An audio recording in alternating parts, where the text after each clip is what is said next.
Hare Krishna, everyone. Welcome back to the daily readings of Srila Prabhupada's books, where we are systematically, every day, reading through the Srimad-Bhagavatam, Bhagavad Gita, Chaitanya Charitamrita, and we welcome everyone out there in cyberspace who is on this journey with us. And I hope that you're happy and feeling enlightened and enlivened. We have a room full of spiritual personalities here from different places, from Canterbury, from Folkestone, from Latvia, from London and via Punjab, and Houston via Govardhan and South Africa and Folkestone, and we're doing pretty good. It's the United Nations of the spiritual world, as Prabhupada said. Okay, before we begin, let's read Srila Sanatana Goswami's prayer to the Srimad Bhagavatam, which is full of nectar and realizations and an in-depth understanding of what the Srimad Bhagavatam is. It's from the Sri Krishna Lila Stava, which Srila Sanatana Goswami wrote. It's a short book, and it's written in vocative Sanskrit, which is simple structure, and it's meant to jog the memory of Krishna's Vrindavan pastimes, Vrindavan Lila, and also to offer 108 obeisances to those pastimes. So this 5-verse section is towards the end. It's the 107th obeisance out of 108 obeisances. It's text 412 to 416, just in case you're interested, for the scholars in the crowd, if you want to look it up. And it goes like this. Sarva Shastrabdi Piyusha Sarva Vedaika Satpala Sarva Siddhanta Ratnadya Sarvalokaika Drikprada. O nectar from the ocean of all scriptures, singular fruit of all the Vedas, rich mine of the precious gems of all conclusive truths, you are the only giver of sight to all the worlds. Sarva Bhagavata Prana Srimad Bhagavata Prabho Kalidvandudita Ditya Sri Krishna Parivartita. O life air of the Supreme, all the Supreme Lord's devotees. O Master, Srimad Bhagavatam, you are the sun risen in the darkness of Kali. You are the exact image of Sri Krishna. Paramananda Pataya Prema Varshaksharayate Sarvadasa Vasevyaya Sri Krishnaya Namostume. I bow down to you who are supremely blissful to read. Your every syllable pours down a flood of prema. You can always be served by everyone. You are Sri Krishna himself. Madeka Bando Matsangin Madguro Man Mahadana Man Nishtadaga Mad Bhagya Mad Ananda Namostute. My only friend, my constant companion, my spiritual master, my great wealth, my savior, my good fortune, my source of ecstasy, I bow down to you. Asadu sadutadayin adini chuchatakara hanamunchagadachin mam premnarit kantayospura. O bestower of saintliness to the unsaintly, O exalter of the most fallen, please never leave me. Always appear in my heart and my voice with pure love. Om Namo Bhagavate Vasudevaya. Om Namo Bhagavate Vasudevaya. Om Namo Bhagavate Vasudevaya. Om Namo Bhagavate Vasudevaya.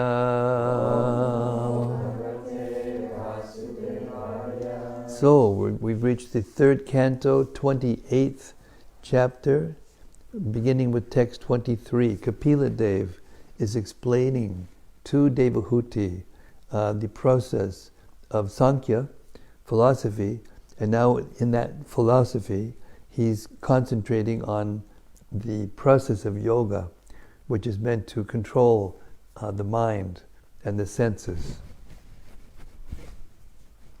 Beginning with text 23. The yogi should fix in his heart the activities of Lakshmi, the goddess of fortune, who is worshipped by all demigods and is the mother of the Supreme Person, Brahma. She can always be found massaging the legs and thighs of the Transcendental Lord, very carefully serving him in this way. Purport. Brahma is appointed Lord of the universe. Because his father is Garbhodakashayi Vishnu, Lakshmi, the goddess of fortune, is automatically his mother. Lakshmiji is worshipped by all demigods and by the inhabitants of other planets as well. Human beings are also eager to receive favor from the goddess of fortune. Lakshmi is always engaged in massaging the legs and thighs of the Supreme Personality of Godhead, Narayana, who was lying on the ocean of Garbha within the universe. Brahma is described here as the son of the goddess of fortune, but actually he was not born of her womb. Brahma takes his birth from the abdomen of the Lord himself. A lotus flower grows from the abdomen of Garbhodakashayi Vishnu, and Brahma is born there. Therefore, Lakshmi's massaging of the thighs of the Lord should not be taken as the behavior of an ordinary wife. The Lord is transcendental to the behavior of the ordinary male and female. The word abhavasya is very significant, for it indicates that he should produce Brahma without the assistance of the goddess of fortune. Since transcendental behavior is different from mundane behavior, it should not be taken that the Lord receives service from his wife just as a demigod or human being might receive service from his wife. It is advised here that the yogi always keep this picture in his heart. The devotee always thinks of this relationship between Lakshmi and Narayana. Therefore, he does not meditate on the mental plane as impersonalists and voidists do.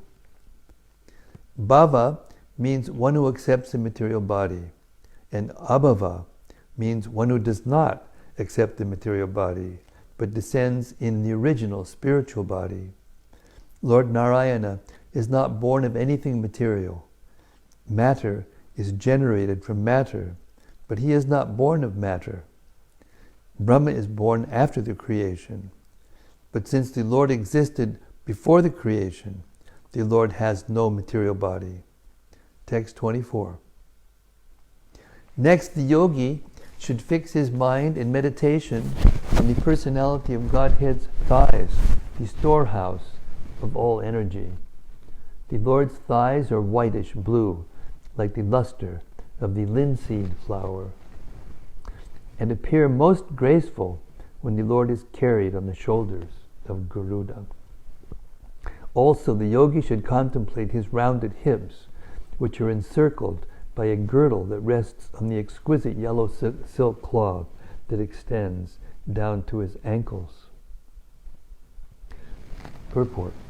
The personality of Godhead is the reservoir of all strength, and his strength rests on the thighs of his transcendental body. His whole body is full of opulences, all riches, all strength, all fame, all beauty, all knowledge, and all renunciation. The yogi is advised to meditate upon the transcendental form of the Lord, beginning from the soles of the feet, and then gradually rising to the knees, to the thighs, and finally arriving at the face. The system of meditating on the Supreme Personality of Godhead begins from his feet. The description of the transcendental form of the Lord is exactly represented in the Archa Vigraha, the statue in the temples. Generally, the lower part of the body of the statue of the Lord is covered with yellow silk, That is the Vaikuntha dress, or the dress the Lord wears in the spiritual sky. This cloth extends down to the Lord's ankles. Thus, since the yogi has so many transcendental objectives on which to meditate, there is no reason for his meditating on something imaginary, as is the practice of the so-called yogis, whose objective is impersonal. Text 25. The yogi should then meditate on his moon-like navel in the center of his abdomen. From his navel, which is the foundation of the entire universe, sprang the lotus stem containing all the different planetary systems. The lotus is the residence of Brahma, the first created being. In the same way, the yogi should concentrate his mind on the Lord's nipples, which resemble a pair of most exquisite emeralds, and which appear whitish because of the rays of the milk-white pearl necklaces adorning his chest. Purport. The yogi is advised next to meditate upon the navel of the Lord, which is the foundation of all material creation. Just as a child is connected to his mother by the umbilical cord, so the firstborn living creature, Brahma, by the supreme will of the Lord, is connected to the Lord by a lotus stem. In the previous verse it was stated that the goddess of fortune, Lakshmi, who engages in massaging the legs, ankles, and thighs of the Lord, is called the mother of Brahma.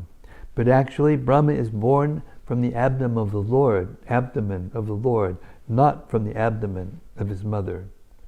These are inconceivable conceptions of the Lord, and one should not think materially, how can the father give birth to a child? It is explained in the Brahma Samhita that each limb of the Lord has the potency of every other limb, because everything is spiritual. His parts are not conditioned. The Lord can see with his ears. The material ear can hear but cannot see. But we understand from the Brahma Samhita that the Lord can also see with his ears and hear with his eyes. Any organ of his transcendental body can function as any other organ. His abdomen is the foundation of all the planetary systems. Brahma holds the post of the creator of all planetary systems, but his engineering energy is generated from the abdomen of the Lord. Any creative function in the universe always has a direct connecting link with the Lord. The necklace of pearls, which decorates the upper portion of the Lord's body, is also spiritual, and therefore the yogi is advised to gaze at the whitish luster of the pearls decorating his chest. Text 26. The yogi should then meditate on the chest of the Supreme Personality of Godhead, the abode of Goddess Mahalakshmi. The Lord's chest is the source of all transcendental pleasure for the mind and full satisfaction for the eyes. The yogi should then imprint on his mind the neck of the Personality of Godhead, who is adored by the entire universe. The neck of the Lord serves to enhance the beauty of the Kaustuba gem which hangs on his chest. Purport. In the Upanishads, it is said that the various energies of the Lord are working to create, destroy, and maintain. These inconceivable varieties of energy are stored in the bosom of the Lord. As people generally say, God is all-powerful. That prowess is represented by Mahalakshmi, the reservoir of all energies, who is situated in the bosom of the transcendental form of the Lord. The Lord, who can meditate perfectly on that spot, on the transcendental form of the Lord, can derive many material powers, which comprise the 8 perfections of the yoga system. It is stated herein that the beauty of the neck of the Lord enhances the beauty of the Kaustuba gem, rather than vice versa. The gem itself becomes more beautiful because it is situated on the neck of the Lord. A yogi is therefore recommended to meditate upon the Lord's neck.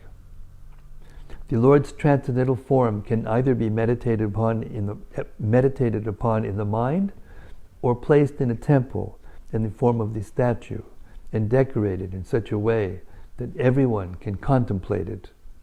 Temple worship therefore is meant for persons who are not so advanced that they can meditate upon the form of the Lord. There is no difference between constantly visiting the temple and directly seeing the transcendental form of the Lord. They are of equal value. The advantageous position of the yogi is that he can sit anywhere in a solitary place and meditate upon the form of the Lord.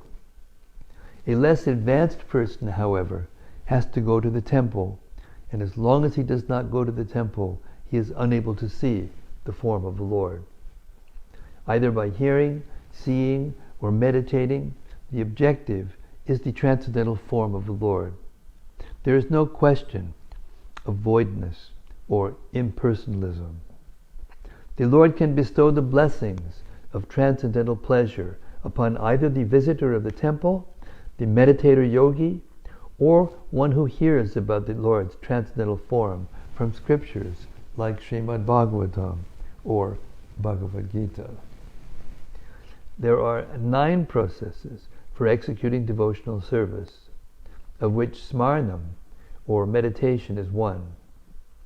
Yogis take advantage of the process of smaranam, whereas bhakti yogis take special advantage of the process of hearing and chanting. Here you go.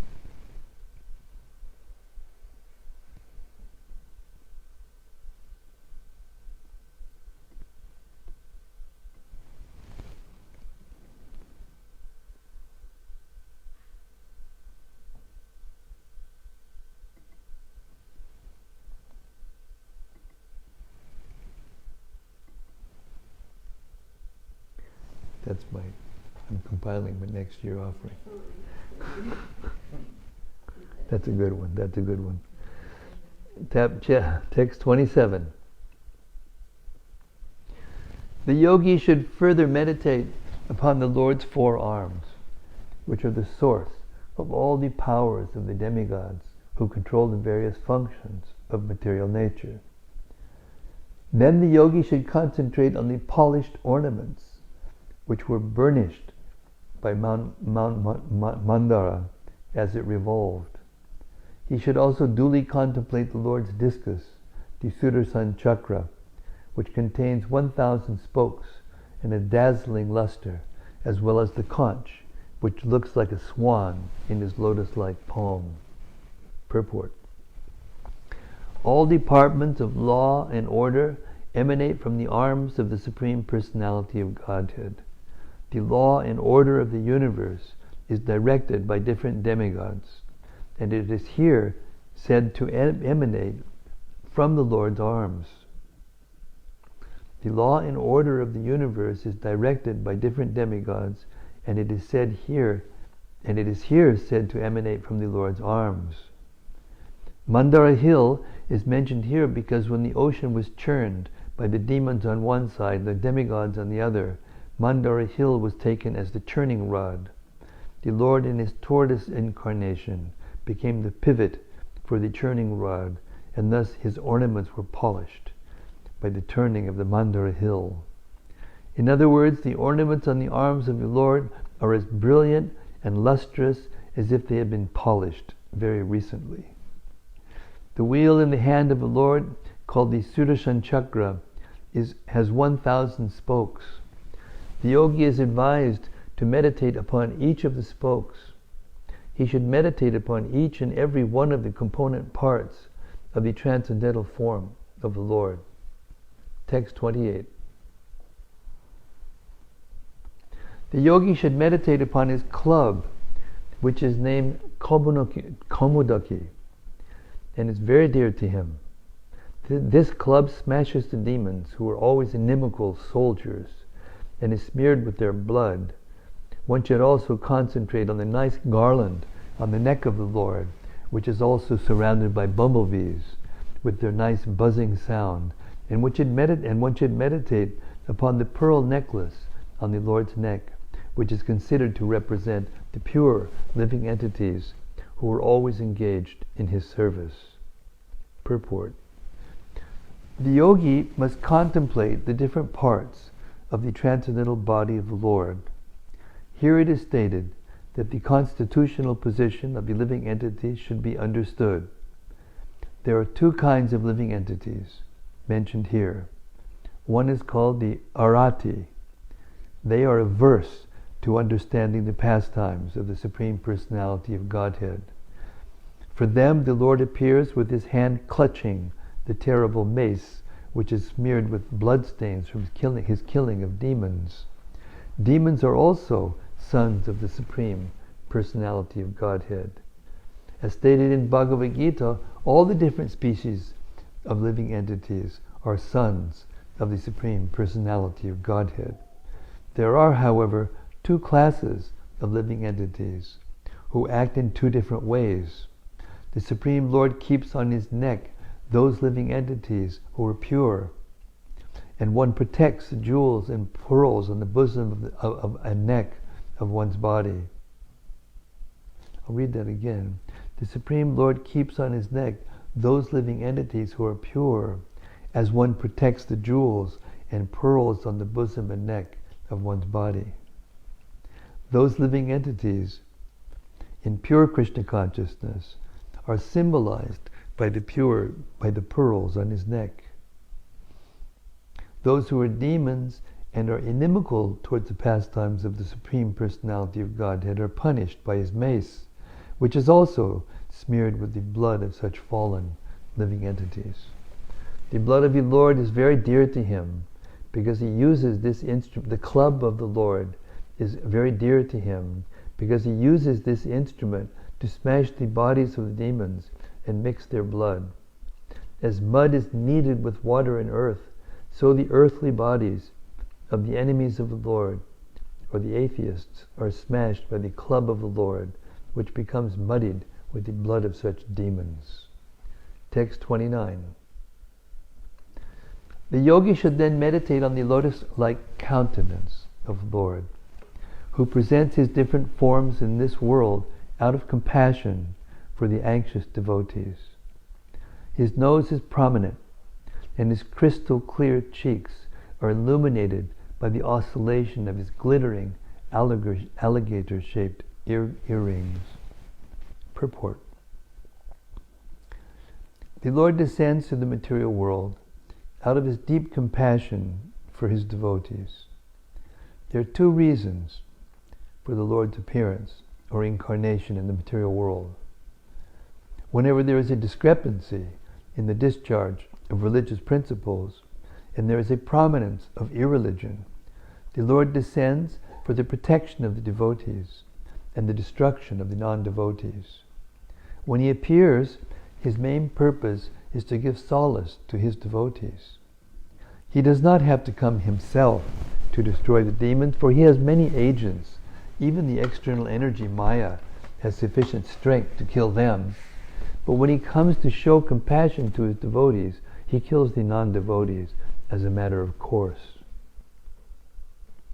The Lord appears in the particular form loved by the particular type of devotee. There are millions of forms of the Lord, but they are one absolute.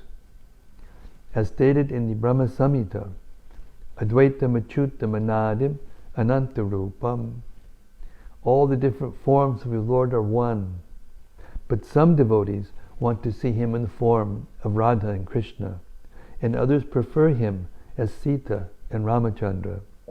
Others would see him as Lakshmi, Narayana, and others want to see him as four-handed Narayana, Vasudeva. The Lord has innumerable forms, and he appears in a particular form as preferred by a particular type of devotee. A yogi is advised to meditate upon the forms that are approved by devotees. A yogi cannot imagine a form for meditation.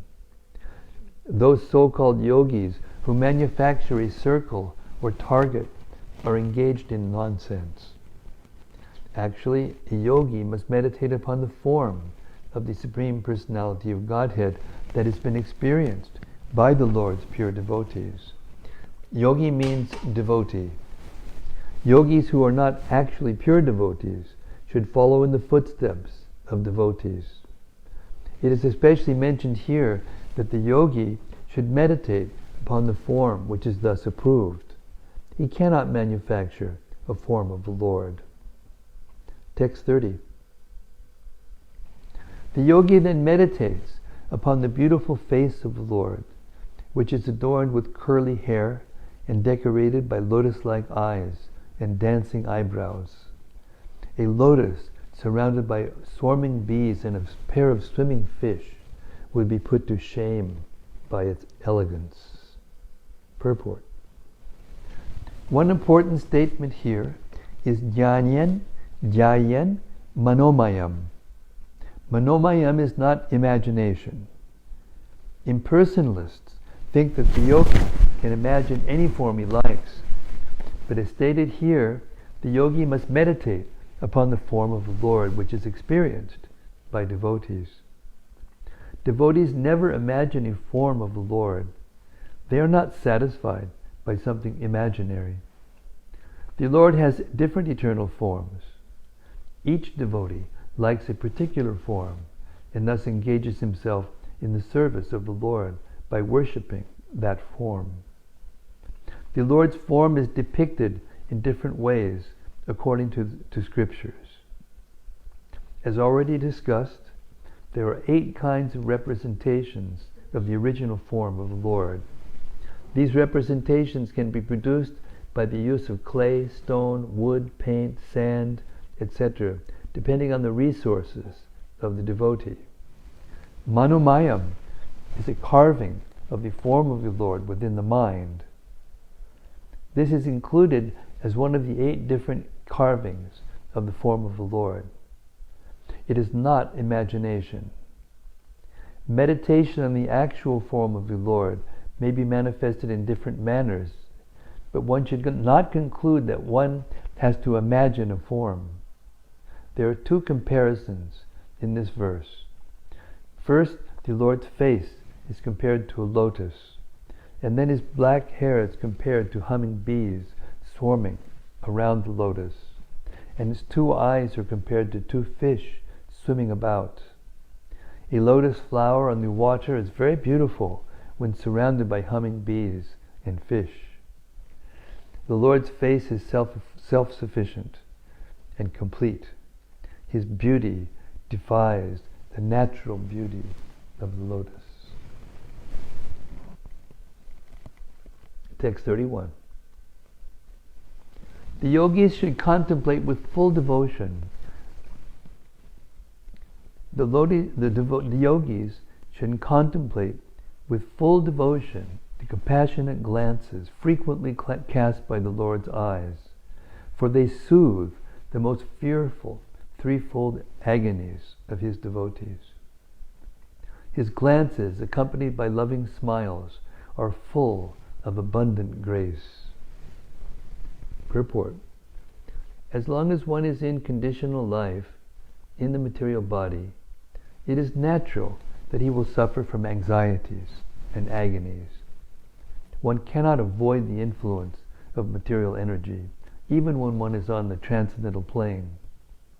Sometimes disturbances come, but the agonies and anxieties of the devotees are at once mitigated when they think of the Supreme Personality of Godhead's beautiful form and smiling face.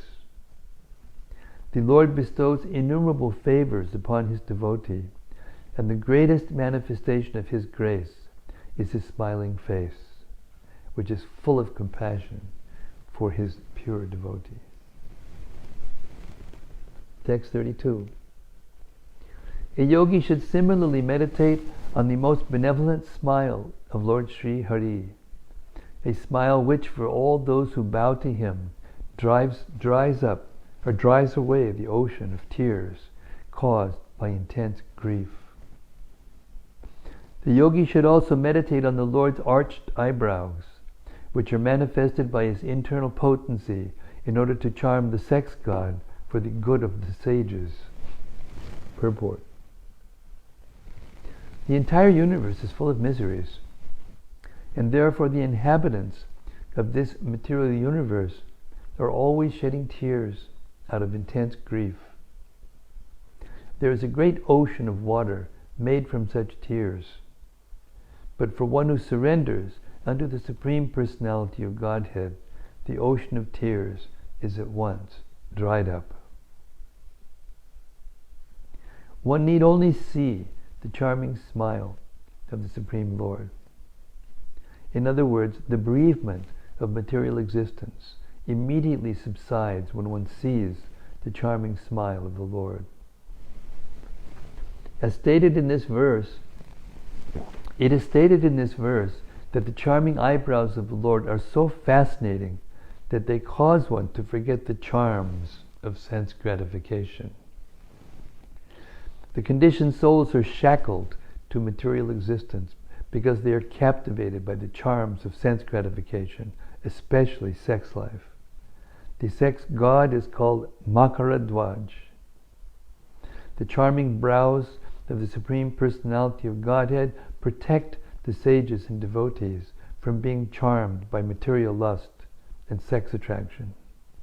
Yamunacharya, the great Acharya, said that ever since he had seen the charming pastimes of the Lord, the charms of sex life had become abominable for him, and the mere thought of sex enjoyment would cause him to spit and turn his face.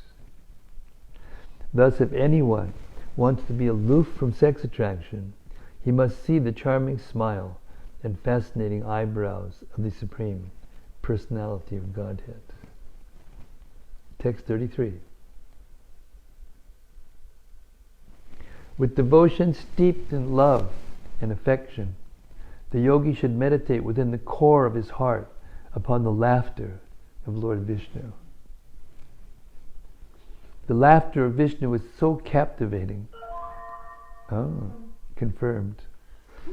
The laughter of Vishnu is so captivating that it can easily be meditated upon. The laughter of Vishnu is so captivating that it can be easily meditated upon. When the Supreme Lord is laughing, one can see his small teeth, which resemble jasmine buds, rendered rosy by the splendor of his lips. Once devoting his mind to this, the yogi should no longer desire to see anything else. Purport. It is recommended that the yogi visualize the laughter of the Lord after studying his smile very carefully. These particular descriptions of meditation on the smile, laughter, face, lips, and teeth all indicate conclusively that God is not impersonal. It is described herein that one should meditate on the laughter or smiling of Vishnu. There is no other activity that can completely cleanse the heart of the devotee. The exceptional beauty of the laughter of Lord Vishnu is that when he smiles, his small teeth, which resemble the buds of jasmine flowers, at once become reddish, reflecting his rosy lips. If the yogi is able to place the beautiful face of the Lord in the core of his heart, he will be completely satisfied. In other words, when one is absorbed in seeing the beauty of the Lord within himself, the material attraction can no longer disturb him. Text 34. By following this course, the yogi gradually develops pure love for the Supreme Personality of Godhead, Hari. In the course of his progress in devotional service, the hairs on his body stand erect through excessive joy, and he is constantly bathed in a stream of tears occasioned by intense love. Gradually, even the mind, which he used as a means to attract the Lord, as one attracts a fish to a hook, withdraws from material activity.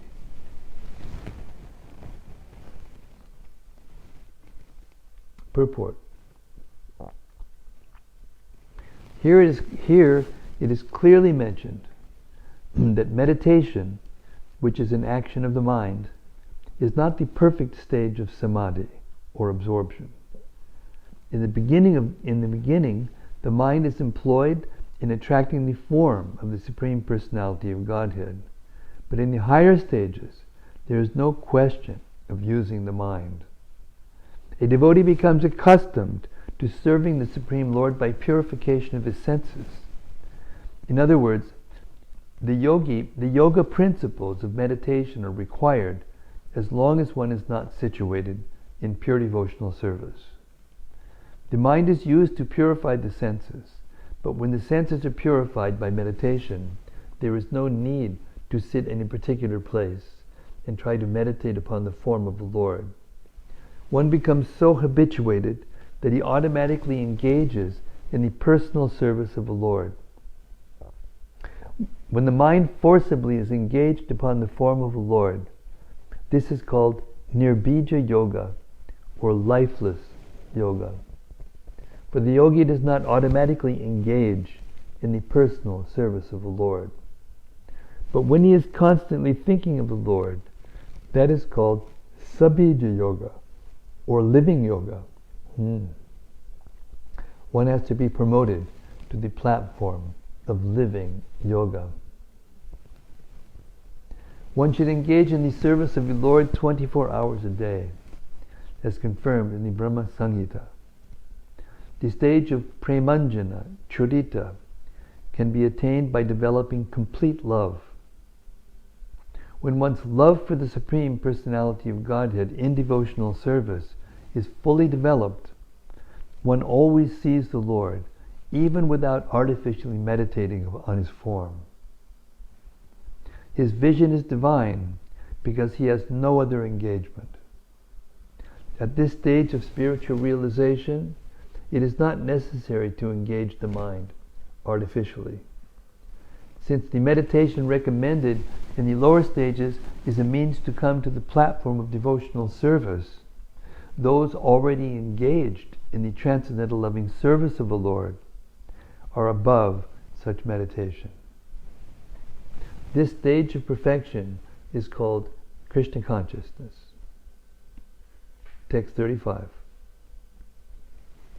When the mind is thus completely freed from all material contamination and detached from material objectives, it is just like the flame of a lamp.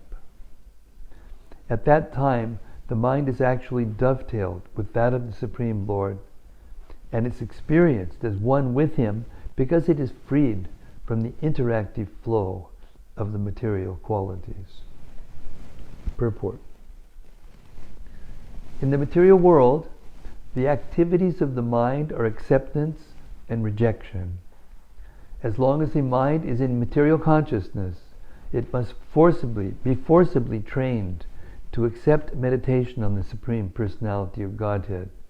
But when one is actually elevated to loving the Supreme Lord, the mind is automatically absorbed in thought of the Lord.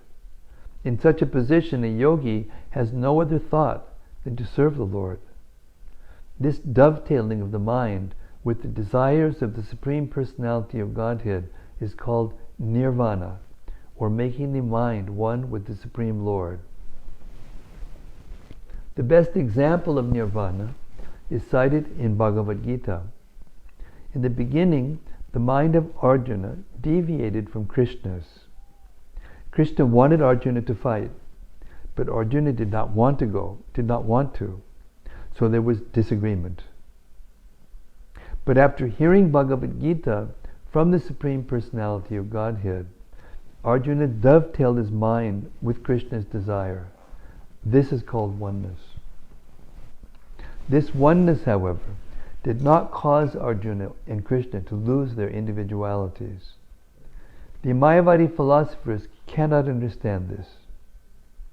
They think that oneness necessitates loss of individuality. Actually, however, we find in Bhagavad Gita that individuality is not lost. When the mind is completely purified in love of Godhead, the mind becomes the mind of the Supreme Personality of Godhead.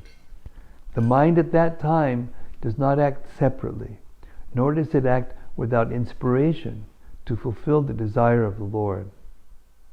The individual, liberated soul has no other activity. Pratini vritti guna pravaha. In the conditioned state, the mind is always engaged in activity impelled by the three modes of the material world. But in the transcendental stage, the material modes cannot disturb the mind of the devotee. The devotee has no other concern than to satisfy the desires of the Lord. That is the highest stage of perfection, called nirvana or nirvana mukti. At this stage, the mind becomes completely free from material desire. Yatarchi. Archi means flame. When a lamp is broken or the oil is finished, we see that the flame of the lamp goes out. But according to scientific understanding, the flame is not extinguished. It is conserved. This is conservation of energy. Similarly, when the mind stops functioning on the material platform, it is conserved in the activities of the Supreme Lord. The Mayavadi philosopher's conception of cessation of the functions of the mind is explained here. Cessation of the mental functions means cessation of activities conducted under the influence of the three modes of material nature. Text 36.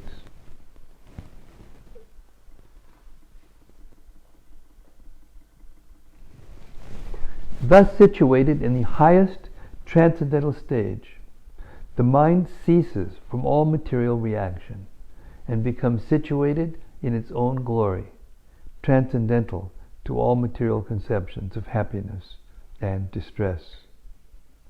At that time, the yogi realizes the truth of his relationship with the Supreme Personality of Godhead. He discovers that pleasure and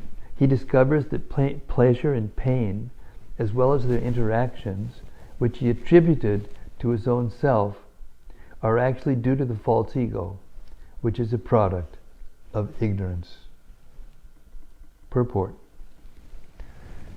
Forgetfulness of one's relationship with the Supreme Personality of Godhead is a product of ignorance. By yoga practice, one can eradicate this ignorance, thinking oneself independent of the Supreme Lord. One's actual relationship is eternally that of love. The living entity is meant to render transcendental loving service to the Lord. Forgetfulness of that sweet relationship is called ignorance. And in ignorance, one is impelled by the three material modes of nature to think himself the enjoyer. When the devotee's mind is purified, and he understands that his mind has to be dovetailed with the desires of the Supreme Personality of Godhead, he has attained the perfectional, transcendental stage, which is beyond the perception of material distress and happiness. As long as one acts on his own account, he is subject to all the material perceptions of so-called happiness and distress. Actually, there is no happiness. Just as there is no happiness in any of the activities of a madman, so in material activities, the mental concoctions of happiness and distress are false. Actually, everything is distress. When the mind is dovetailed to act according to the desire of the Lord, one has attained the transcendental stage. The desire to lord it over material nature is the cause of ignorance. And when that desire is completely extinguished, and the desires are dovetailed with those of the Supreme Lord, one has reached the perfectional stage. Upalabdha paratma kashtaha. Upalabdha means realization. Realization necessarily indicates individuality. In the perfectional, liberated stage, there is actual realization. Nivritya means that the living entity keeps his individuality. Oneness means that he realizes happiness in the happiness of the Supreme Lord. In the Supreme Lord there is nothing but happiness. Anandamayo vyasat. The Lord is by nature full of transcendental happiness. In the liberated stage, oneness with the Supreme Lord means that one has no realization other than happiness. But the individual still exists. Otherwise, the word upalabdha, indicating individual realization of transcendental happiness, would not have been used. Text 37.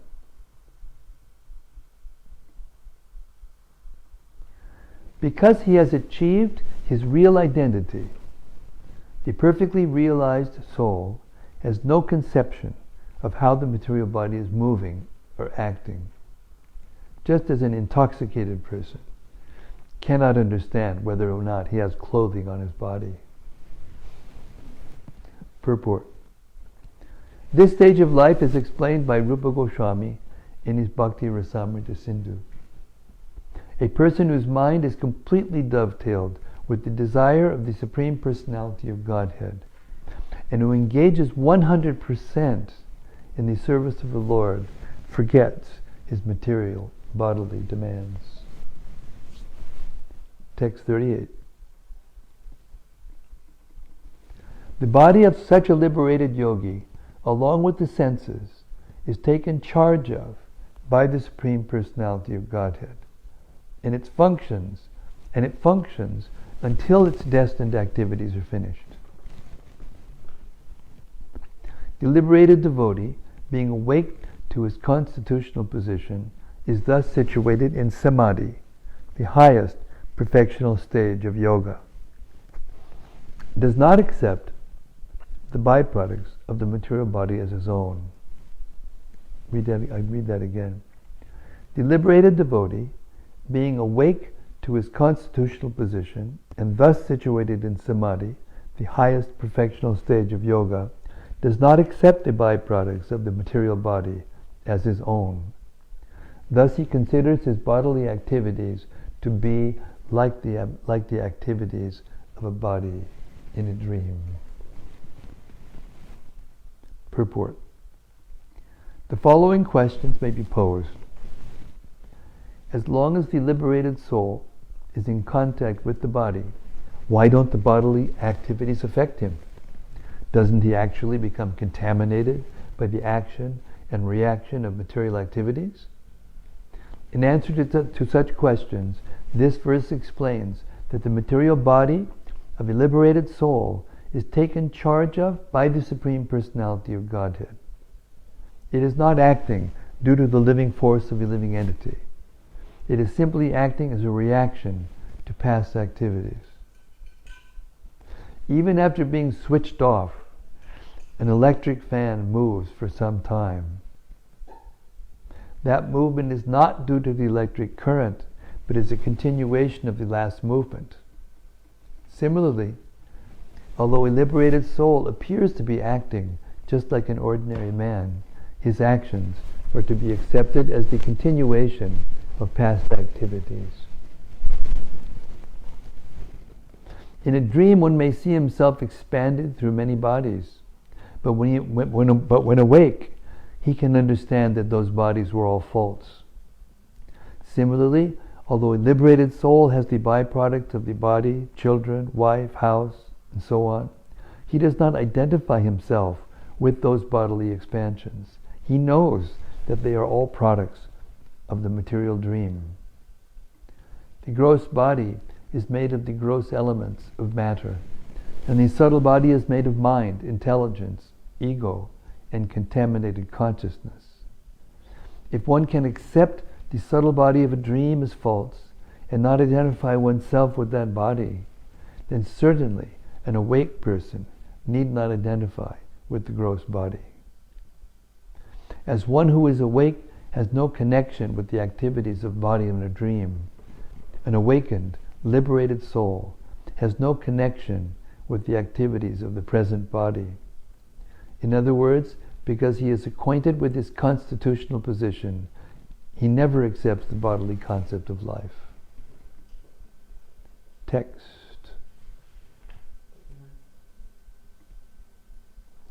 (39). Because of great affection for family and wealth, one accepts a son and some money as his own. But due to affection for the material body, one thinks that it is his. But actually, as one can understand that his family and wealth are different from him, the liberated soul can understand that he and his body are not the same. Purport. The status of real knowledge is explained in this verse. There are many children, but we accept some children as our sons and daughters because of our affection for them, although we know very well that these children are different from us. Similarly, because of great affection for money, we accept some amount of wealth in the bank as ours. In the same way, we claim that our body is ours because of affection for it. We say that it is my body. I then extend that possessive concept and say, it is my hand, my leg. And further, it is my bank balance, my son, my daughter. But actually I know that the son and the money are separate from me. It is the same with the body. I am separate from my body. It is a question of understanding, and the proper understanding is called pratibhuta. By obtaining knowledge in devotional service or Krishna consciousness, one can become a liberated soul. Text 40.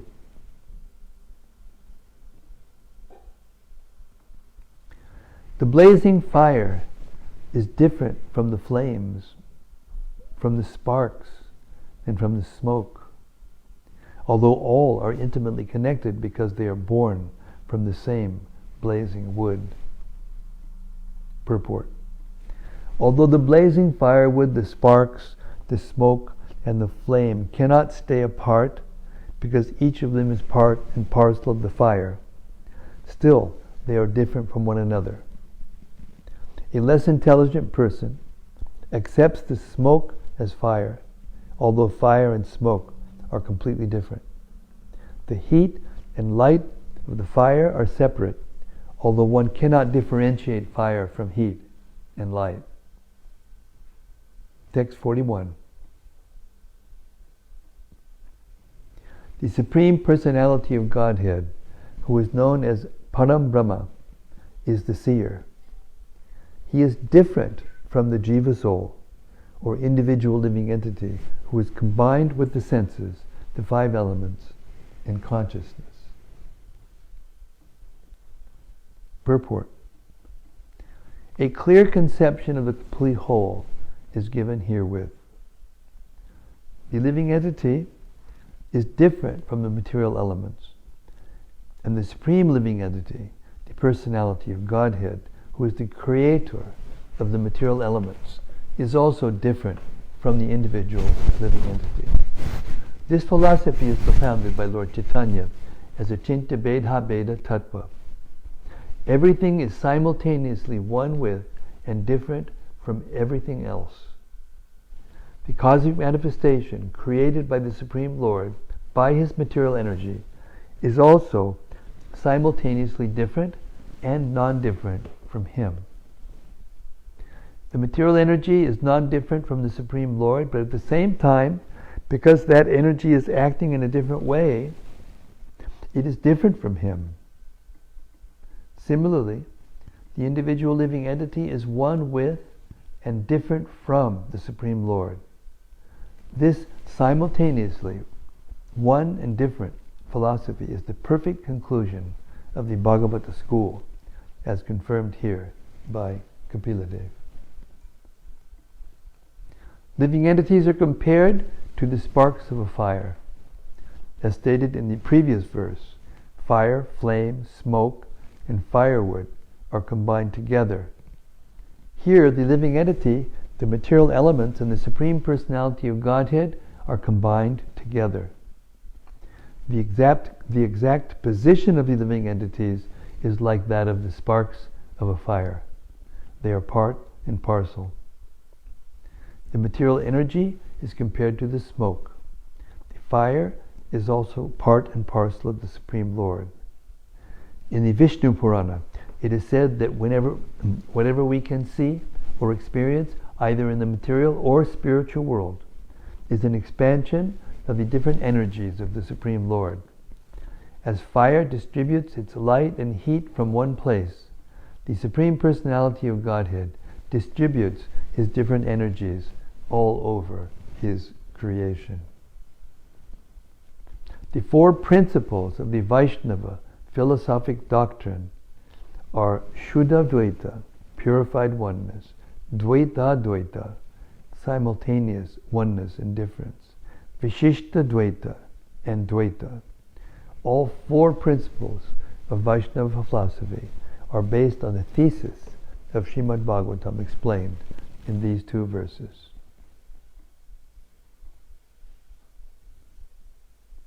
And I'll stop tonight reading. Deep stuff, a lot of food for thought, and nectar also, as we have tried to understand the form of the Lord and hear about the form of the Lord, which is non-different than seeing the form of the Lord. So we'll open it up to reflections. Anything you heard tonight that you want to hear more about, or that you want to reflect upon or share with us your reflections, please be our guest. Hare Krishna.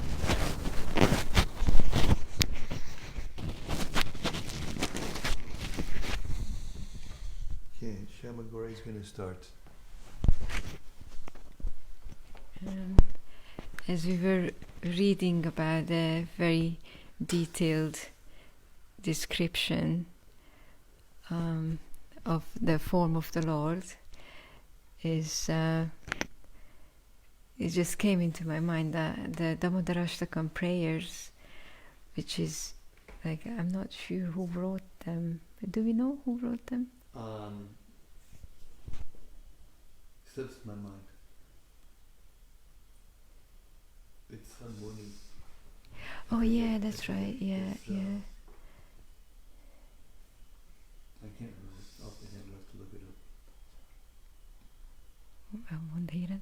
Anyway, when we sing it, I always think that that person, that Muni, he's seen it. He actually, because he gives like such detailed description that unless he actually seen it in himself. It wasn't Vilma. No.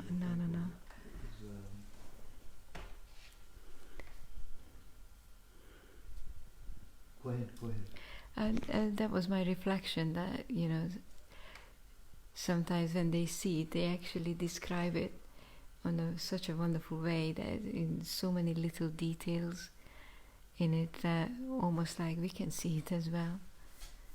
Actually,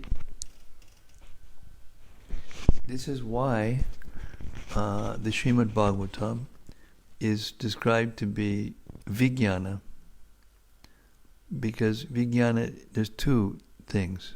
There's Jnana, knowledge, and there's Vijnana, which means practical application of that knowledge. And in this case, as you say in the prayers of devotees who are liberated, their hearing is as good as seeing, and when they chant or they make their prayers, they're saying what they're seeing, and that's Vijnana. Like in the beginning, Brahma's talking about the creation of the universe. He's actually seeing it as he's speaking it. And therefore that's realization, that's realized knowledge. It's scientific, as Prabhupada sometimes defined it, scientific understanding. It's reality, it's not just theoretical. Trying to find out who... Krishna Devakayana Vyasa. Huh? Krishna Devakayana Vyasa. Dvaipayana Vyasa did the Yeah, it says it has Dharmadharaskam prayers? And the song was spoken by Satyavrata Muni to Narad Muni and Sankara Rishi.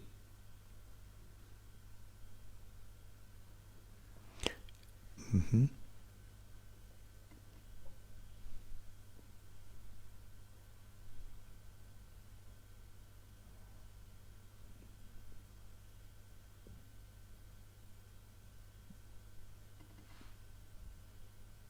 Satyavrata. Yeah, it was spoken by Satyavrata Muni. That's why I got the Muni. I couldn't remember the name, but Satyavrata Muni. It's contained within, the Puranas, and therefore it's, but Vedavyas edited them and compiled them and brought them into the, but it's Satyavrata Muni who actually first vibrated it, Yeah, that's right. So, yeah, the form of the Lord is real. That's the point. The form of the Lord is real. It's real because it doesn't change. We may see it and then not see it, but it stays the same, like the sun. We see the sun sometimes and we don't see the sun sometimes, but that doesn't mean that the sun is sometimes existing and sometimes not existing. It's always existing. But the form of the material forms, including the sun actually, is also temporary.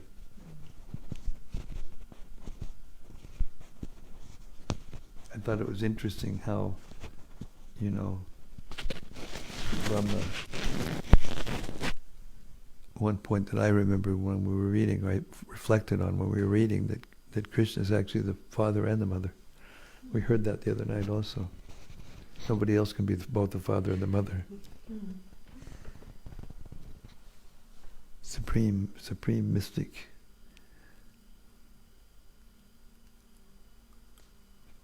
It also means that all the parts, everything, all the genetic codes and that determined how the forms are created and how they change and all those things. It's all coming from the body of the Lord.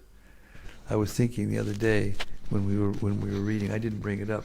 Maybe I did, but anyway, I'll bring it up again. Because the material world's a reflection of the spiritual world, but the actual reflection, when the reflective thing happens, is when the pores of all the pores of the body of the Lord project these seeds of the universes, and they're going into to the accommodating chamber of material energy, and in that way, and then he's glancing, and he's breathing, and the whole thing is reflected, projected onto the material energy, right? And then it starts to change. It starts to transform itself, and all those time, super soul, the souls, all the material energy, the prototype, his form is the prototype of all of the forms. It's all reflected into the material energy. In that way, Lord has to have a form. Otherwise, we couldn't have a form. On the other hand, people do criticize that idea that God has two hands, two arms, one hand, two eyes. So, they say that religions sort of created that image because that's what we are. Well, it's not right to say on the other hand, because when you see on the other hand, it means that there's another version that's actually true. But it's not that version is true. It cannot be true. The only way that could be true is if there isn't an origin. If the origin is void or something impersonal, that's the only way that could be true. But we never see any example. What is their example? What are they speaking about? What is the basis, the reality of their statement? We never see a form that's created from nothing anywhere. There's no example of it. So it's just theory. It's just their speculation. It's just the opposite of what they're saying. They're actually imagining, that we're imagining that there's a form that's the source of our form. And yet everybody knows that they have source of form, their mother and father. Everyone, there's no one that hasn't seen that. Even a baby understands that. So these so-called big philosophers and scientists are less than a baby in terms of their knowledge and realization. They just speculated so much that they lost in their own speculation. Absolutely.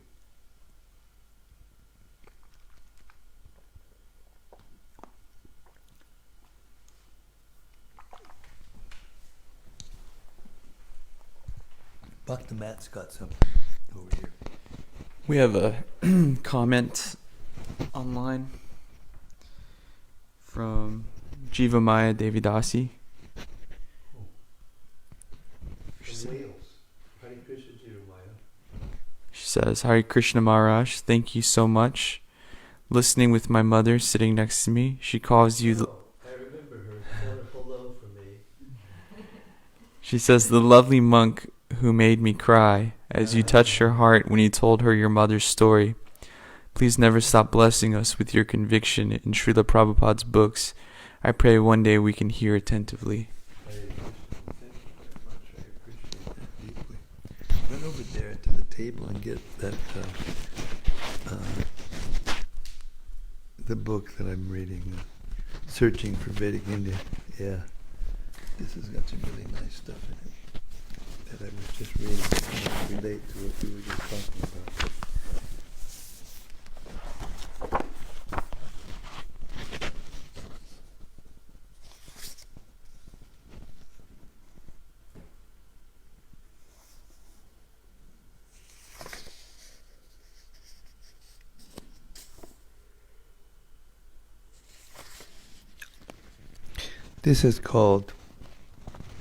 This is a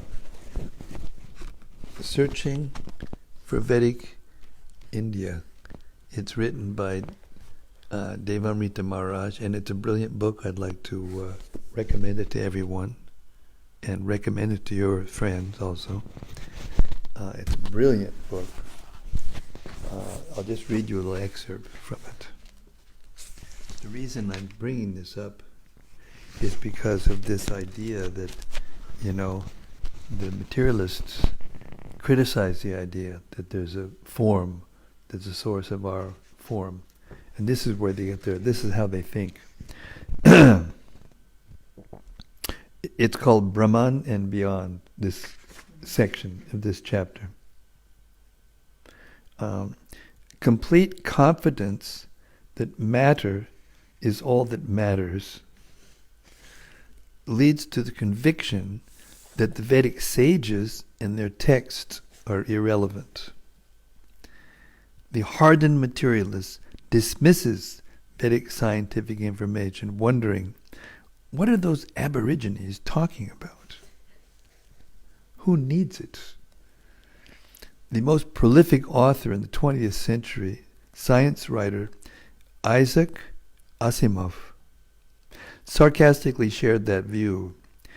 Author of over 200 books, he charged that sentimentalists will always glorify ancient sages as the original knowers of theories that modern scientists have constructed only through painstaking trial and error.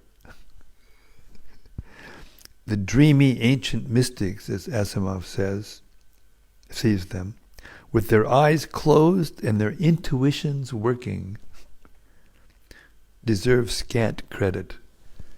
In other words, they're trying to give credit for the science because they're working hard to figure this out.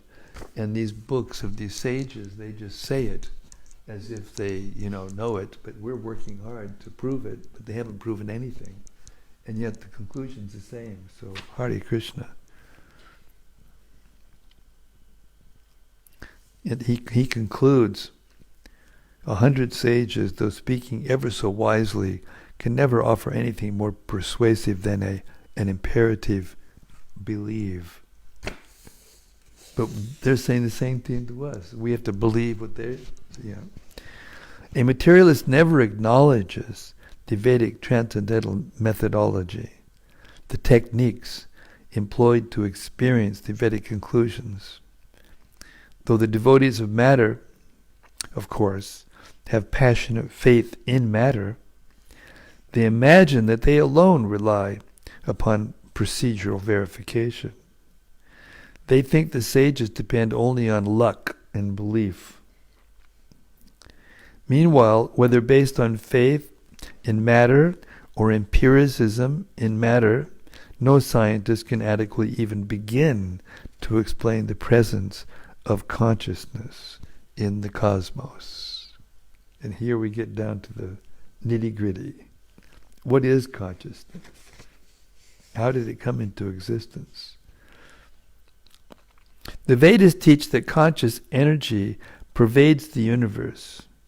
The literature asserts that from the subatomic level to the cosmic level and even beyond, you'll find it everywhere. And we all know that. We all know we're conscious.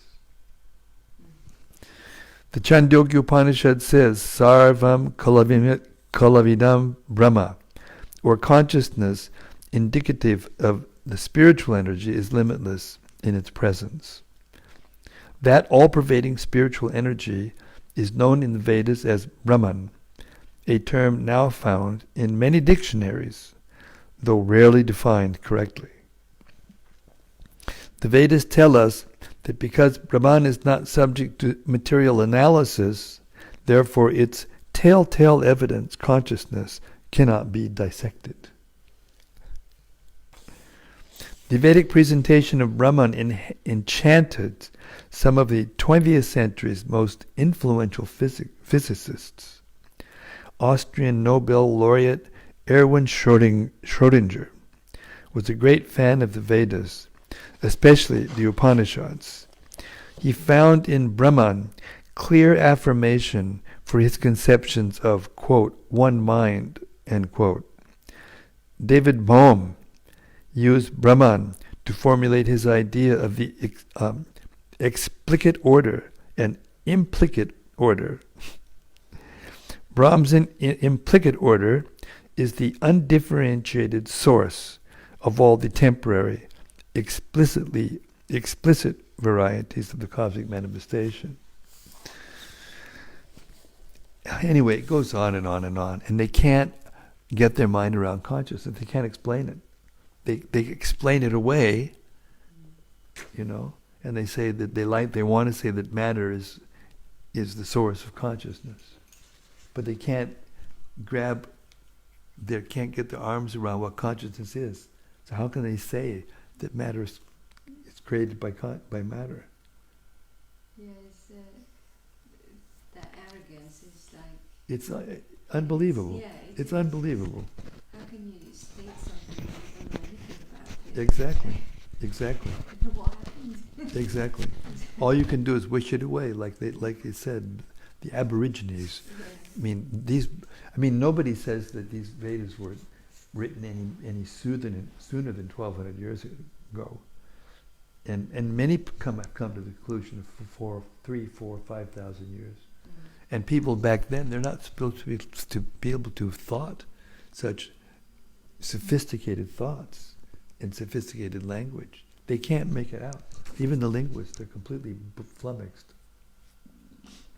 And they put one layer of reason on top of another, and they end up with this labyrinth of thoughts that to get down to the basic original error that they've made is practically impossible. Even though there are some that are trying now. This is why Prabhupada said that he wanted devotees to teach these things. Anyway, I just thought it was interesting.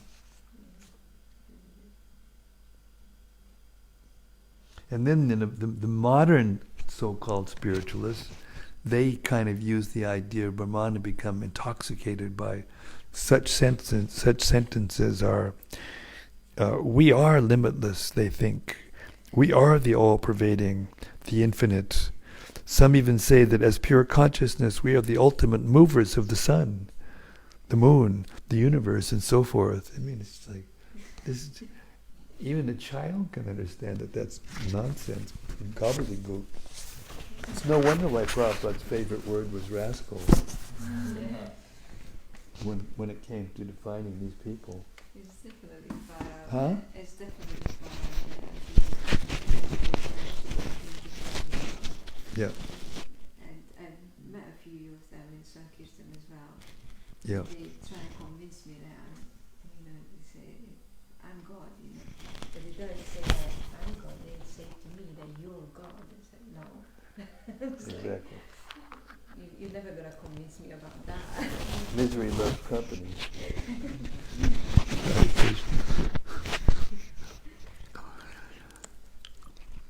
Okay, kids, I'm telling you what. I'm gonna stop a little early, and I'm going to do that for the next few nights till we leave, because we're coming short of our our minutes, our data that we can use. We're gonna have to start topping things up, and it's expensive. So we're going to take it a little bit shorter each night to try to conserve it. We had a few 2-hour sessions, and they were good, and they were wonderful. I would never take them back for anything, but now we're going to take a little care. We thank you very much. We hope that the wonderful meditation on the form of Lord Vishnu, which is an expansion of an expansion of an expansion of Krishna, enlivened you all and gave you an understanding. The problem with the yogis is even when they meditate on the form, as it says in the text, they don't actually have active service yet. So even though they have a form of, it's debatable by our acharyas whether it's considered to be love or not, because love means active, love means service, loving service. But they have appreciation, they have a neutral, deep affection for the form of the Lord. But they're just meditating on it. But the Bhakti Yoga process is far superior, because the devotee who is actually thinking of the Lord all the time, it's not different than meditation, and they can do it all day and every day. So with the yogic meditation, then it's just neutral sort of appreciation. Can someone go back to the spiritual world, or? It's possible to go back to Vaikuntha and become one of the forms of in the Shantarasa, because that's the Shantarasa. It's neutral appreciation, but where there's no service. There's love, but there's no service, no active service. There are forms in the spiritual world that do that, that have that. And some devotees want that. We have this mundane conception that a tree or a cow or flower or something like that is some inferior being here, inferior to us for sure. But in the spiritual world, there's no superior or inferior. All the living beings are equally affectionate to the Lord. And they have different functions and different ways of serving the pastimes of the Lord. Okay, we're going to stop here. Srila Kapila Dev ki jai. The form of Lord Vishnu ki jai. The beauty of the Lord ki jai. The fragrance of the Lord ki jai. Gaur Premanandi Hari Hari Bol. Thank you very much, and we'll see you tomorrow night when we'll continue this ongoing nectar of Srimad-Bhagavatam. Hare Krishna.